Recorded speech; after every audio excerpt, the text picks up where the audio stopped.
ಕ್ಷೇತ್ರದ ಎಲ್ಲ ಶಾಲೆಗಳಿಗೆ ಕೂಡ ನಾವು ಯಾವಷ್ಟೆಲ್ಲ ಅನುದಾನ ಬೇಕಾ ಆ ಎಲ್ಲ ಅನುದಾನಗಳನ್ನು ನಾನು ಬಹುಶಃ ಈ ವರ್ಷದಕ್ಕೆ ವಿಶೇಷ ಸೀಮಿತವಾಗಿ ಇಟ್ಟಿದ್ದೆ.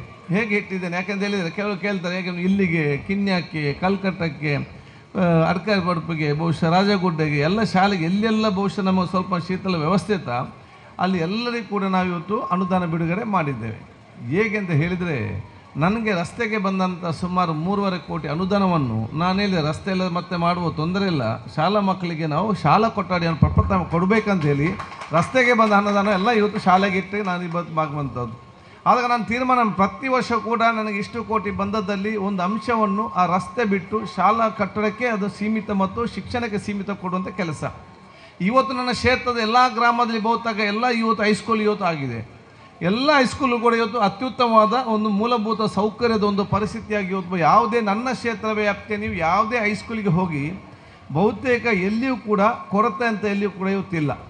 ಎಲ್ಲಿ ಬಹುಶಃ ನಮಗೆ ಹೈಸ್ಕೂಲ್ಗೆ ನೂತನ ಕಟ್ಟಡಕ್ಕೆ ಇವತ್ತು ಅವತ್ತು ಅನುದಾನ ಬಂದಿತ್ತು ಮತ್ತು ಹಿಂದೆ ಹೋಗಿದ್ದು ಟೆಂಡರ್ ಆಗಲಿಲ್ಲ ಅಂತೇಳಿ ಇವತ್ತು ನಾವು ಬೇಕಾದಂಥ ಕನಿಷ್ಠವಾದ ಮೂಲಭೂತ ಸೌಕರ್ಯ ನಾವು ಇವತ್ತು ಒದಗಿಸಿದ್ದೇವೆ. ನನಗೆ ವಿಶ್ವಾಸ ಇದೆ ಬಹುಶಃ ನಾನು ಮುಂದಿನ ದಿನಗಳಲ್ಲಿ ಬರೇ ನರಿಂಗಾನ ಶಾಲೆಯ ಆ ಕಟ್ಟಡಕ್ಕೆ ಹೇಗೆ ನನ್ನ ಅಮ್ಲಮೊಗರಿಗೆ 1 ಕೋಟಿ ವಿಶೇಷ ಬಿಡುಗಡೆ ಮಾಡಿದ್ದೇವ, ಅದೇ ರೀತಿ ಬರೇ ನಮ್ಮ ಕಲ್ಲರಕೋಟೆ ಹೈಸ್ಕೂಲ್ ಬಿಲ್ಡಿಂಗ್ಗೆ ₹1 ಕೋಟಿ ಅನುದಾನ ಬಿಡುಗಡೆ ಮಾಡಿ ಹೈಸ್ಕೂಲ್ನ ಸುಂದರವಾದ ಕಟ್ಟಡ ಕೊಡಲಿ ಬಂದು ನಿಲ್ಲುವಂಥ ಅವಕಾಶ ಆಗ್ತದೆ. ಅದರ ನಂತರ ಬಹುಶಃ PU ಕಾಲೇಜು ಕೂಡ ಇವತ್ತು ಬರುವಂಥ ವಿಚಾರ ಆಗುವಂಥದ್ದು. ಆದಾಗ ನಾವು ಬಹುತೇಕ ಇವತ್ತು ನಾವು 3 PU ಕಾಲೇಜು ಮಂಜನಾಡಿಯಲ್ಲಿ ಬಹುಶಃ CBSE PU ಕಾಲೇಜುಗಳು ಇವತ್ತು ಮೌಲಾನಾ ಆಜಾದ್ ಮುಖಾಂತರ ಇವತ್ತು ನಾವು ಪ್ರಾರಂಭ ಇವತ್ತು ಮಾಡಿದ್ವಿ.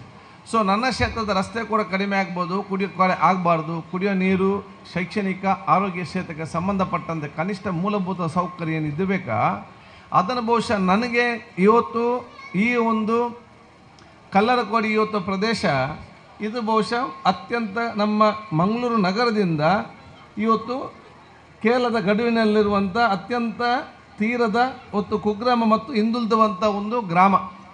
ನನ್ನ ಕನಸು ಜಿಲ್ಲಾ ಪಂಚಾಯತ್, ತಾಲೂಕು ಪಂಚಾಯತ್, ಗ್ರಾಮ ಪಂಚಾಯತ್ ಮತ್ತು ಇವು ಕನಸು ಏನಿದೆ, ಮಂಗಳೂರು ನಗರದಲ್ಲಿ ಯಾವ ರೀತಿಯ ರಸ್ತೆ ಮತ್ತು ನೀರು ಮತ್ತು ಲೈಟ್ ಮತ್ತು ಶಿಕ್ಷಣ ಸಿಗ್ತದ ಅದೇ ರೀತಿಯ ಶಿಕ್ಷಣ, ಲೈಟ್, ರಸ್ತೆಯನ್ನು ಈ ಒಂದು ಅತ್ಯಂತ ಹಿಂದುಳಿದಂಥ ಕುಗ್ರಾಮದಲ್ಲಿ ಕೂಡ ನಾವು ಕೊಡುವುದೇ ನಮ್ಮ ಮೊದಲ ಆದ್ಯತೆ ಅಂತ ನಾನು ಹೇಳಲಿಕ್ಕೆ ನಾನು ಇವತ್ತು ಬಯಸ್ತೇನೆ.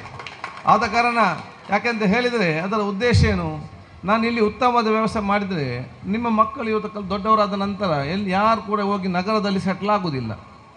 ಇಲ್ಲಿ ನಾನು ಮೂಲಭೂತ ಸೌಕರ್ಯ ಕೊಡದಿದ್ದರೆ ನಿಮ್ಮ ಮಕ್ಕಳು ಇವತ್ತು ಕಲಿತು 4 ವರ್ಷದಲ್ಲಿ ಇಂಜಿನಿಯರ್, ಅಡ್ವೊಕೇಟ್, ಪೊಲೀಸ್ ಏನಂದು ಆಗೇ ಆಗ್ತಾರೆ. ಅವರು ಆದ ತಕ್ಷಣ ಫಸ್ಟ್ ಏನು ಮಾಡೋದು, ನನಗೆ ತಂದೆ ತಾಯಿ ಬಹಳ ಕಷ್ಟಪಟ್ಟಿದ್ದಾರೆ, ಇನ್ನೂ ಕಷ್ಟಪಡೋದು ಬೇಡ, ಇವನು ಕರ್ಕೊಂಡೋಗಿ ಪೇಟೆಯಲ್ಲಿ ಹೋಗಿ ಸೆಟ್ಲ್ ಆಗೋದು, ಇಲ್ಲಿ ಎಲ್ಲ ಜಾಗ ಎಲ್ಲ ಬರಡು ಭೂಮಿಯಾಗಿ ಬಿಟ್ಟು ಹೋಗೋದು.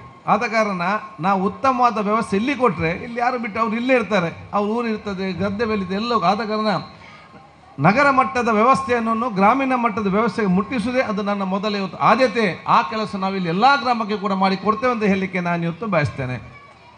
ಅದೇ ರೀತಿಯಲ್ಲಿ ಬಹುಶಃ ಇವತ್ತು ಹಿಂದೆ ಹೇಗಿತ್ತು ಏನಿತ್ತು ನನಗೆ ನಿಮಗೆಲ್ಲ ಚೆನ್ನಾಗಿ ಗೊತ್ತಿದೆ. ನವಾಜ್ ಇರಲಿ, ನಮ್ಮ ಸಿದ್ದಿಕ್ ಇರಲಿ, ಬಹುಶಃ ಇನ್ನಿತ ನಾವು ಹಲವಾರು ಸಲ ಇಲ್ಲಿ ಬೇರೆ ಬೇರೆ ಬಂದ ಸಂದರ್ಭದಲ್ಲಿ ಎಲ್ಲರೂ ಕೂಡ ಈ ಊರ ನಮ್ಮ ಸಹಕಾರ ಕೊಟ್ಟಿದ್ದಾರೆ. ನಾನು ಹೇಳೋದಿಷ್ಟೇ, ಇವತ್ತು ನಾವು ಶಾಲಾ ಕೊಠಡಿ ಕೊಟ್ಟಿದ್ದೇವೆ, ಶಿಕ್ಷಕ ವರ್ಗ ಇದ್ದಾರೆ, ಇನ್ನಿತರ ಜವಾಬ್ದಾರಿಯನ್ನು ಬಹುಶಃ ಇದು ಹೆತ್ತವರು ಮತ್ತು ಇಲ್ಲಿಯ ಹಲವಿದ್ಯಾ ಸಂಘದ ಯುವಕ ಸಂಘ ಸಂಸ್ಥೆಯವರು ಈ ಊರಿನ ಯುವಕರು ವಹಿಸ್ಕೊಳ್ಬೇಕು. ಇದು ನಿಮ್ಮ ಶಾಲೆ, ನಿಮ್ಮ ಆಸ್ತಿ, ನಿಮ್ಮ ಸಂಪತ್ತು. ನಾವು ಇವತ್ತು ಇರ್ಬೋದು, ನಾವು ಹೋಗ್ಬೋದು. ನಾವು ಇವತ್ತು ಉದ್ಘಾಟನೆಗೆ ಬರ್ತೇವೆ, ಇನ್ನು 1 ಗಂಟೆ, 1 ತಿಂಗಳ, 3 ತಿಂಗಳ, 4 ತಿಂಗಳ ನಂತರ ಬರುವಂಥದ್ದು. ಮಾಡಿದಂಥನ್ನು ಉಳಿಸಿಕೊಂಡು ಅತ್ಯುತ್ತಮವಾಗಿ ಮುಂದೆ ತೆಕ್ಕೊಂಡು ಹೋಗೋ ಜವಾಬ್ದಾರಿ ಯಾರ್ದಿದೆ, ಇಲ್ಲಿಯ ಯುವ ಜನಾಂಗದಿದೆ, ಸಂಘ ಸಂಸ್ಥೆಯವ್ರದ್ದಿದೆ, ಹೆತ್ತವ್ರದಿದೆ. ಹೆತ್ತವರು ಎಲ್ಲ ರೀತಿಯ ಸಹಕಾರವನ್ನು ಶಾಲೆಯ ಶಿಕ್ಷಕರಿಗೆ ಮತ್ತು ಶಿಕ್ಷಕ ವರ್ಗದವರಿಗೆ ಇವತ್ತು ಕೊಡುವಂಥ ವಿಚಾರ ಇವತ್ತು ಆಗಬೇಕಂತ ನಾನು ಹೇಳಲಿಕ್ಕೆ ನಾನು ಇವತ್ತು ಬಯಸ್ತೇನೆ. ಅದು ನಿಮ್ಮ ಮೊದಲ ಆದ್ಯತೆ ಅಂತ ಹೇಳಲಿಕ್ಕೆ ನಾನು ಇಚ್ಛಿಸುವಂಥದ್ದು. ಎರಡನೇದು, ನಾನು ಹೇಳಿದೆ ಬಿಸಿ ಇದ್ದೆ, ನೀವು ಮಾಡಿದ್ದಾನೆ, ನಾನು ನೆಕ್ಸ್ಟ್ ಏನಾದ್ರು ಬರೋದು ಇಲ್ಲ, ಅದು ನೀವೇ ಬರಬೇಕಂತೇಳಿ ಬಹುಶಃ ಎಲ್ಲರೂ ಕೂಡ ದೊಡ್ಡ ಮಟ್ಟದ ಒತ್ತೆ. ಯಾಕೆ ಇವತ್ತು ನನ್ನನ್ನೇ ಬರಬೇಕಂತೇಳಿ ಹೇಳಿದ್ದಾರೆ? ಯಾಕೆ, ಒಂದು ನಾನು ಹಿಂದೆ ಶಾಸಕನಾಗಿದ್ದೆ, ಮಂತ್ರಿಯಾಗಿದ್ದೆ, ಮತ್ತು ಪ್ರತಿಪಕ್ಷದ ಉಪನಾಯಕನಾಗಿದ್ದೆ, ಈಗ ಸ್ಪೀಕರ್ ಆಗಿದೆ. ಅದಕ್ಕಿಂತಲೂ ಜಾಸ್ತಿ ನನ್ನನ್ನು ಯಾಕೆ ಇಲ್ಲಿ ಕರೆದಿದ್ದಾರೆ?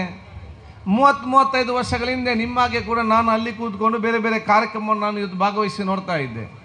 35-40 ವರ್ಷಗಳ ಹಿಂದೆ ನಿಮ್ಮ ಮಕ್ಕಳಾಗಿ ಅಲ್ಲಿ ಕೂತ್ಕೊಂಡ UT ಖಾದರ್ ಇವತ್ತು ಕರ್ನಾಟಕ ರಾಜ್ಯದ ವಿಧಾನಸಭೆ ಸಭಾಧ್ಯಕ್ಷನಾಗೋದಾದರೆ ಅದು UT ಖಾದರ್ ಮಾತ್ರ ಆಗೋದಲ್ಲ, ನಿಮಗೆಲ್ಲರಿಗೂ ಕೂಡ ದೇವರು ನಿಮ್ಮ ಮಕ್ಕಳಿಗೆ ಆ ಶಕ್ತಿ ಕೊಟ್ಟಿದ್ದಾರೆ.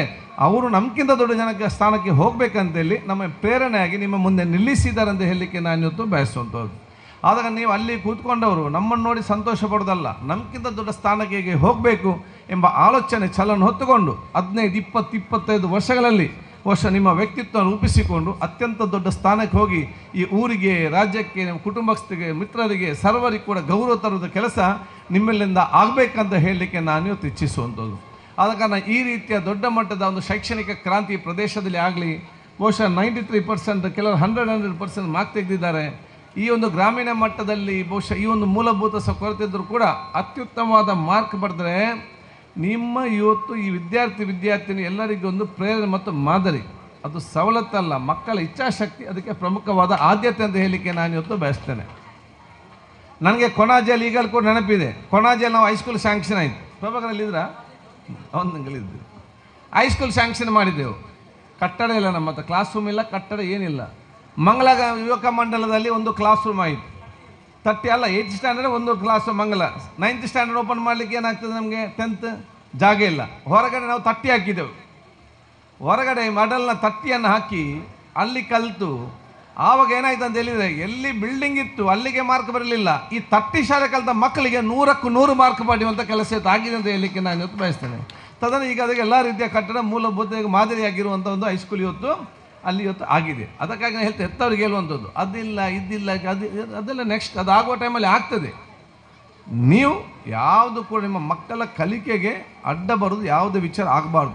ಕಲಿಯುವುದು ಒಂದೇ ಅವರ ಮುಖ್ಯ ಗುರಿ ಆಗಬೇಕಂತ ಹೇಳಲಿಕ್ಕೆ ನಾನು ಇವತ್ತು ಬಯಸ್ತೇನೆ.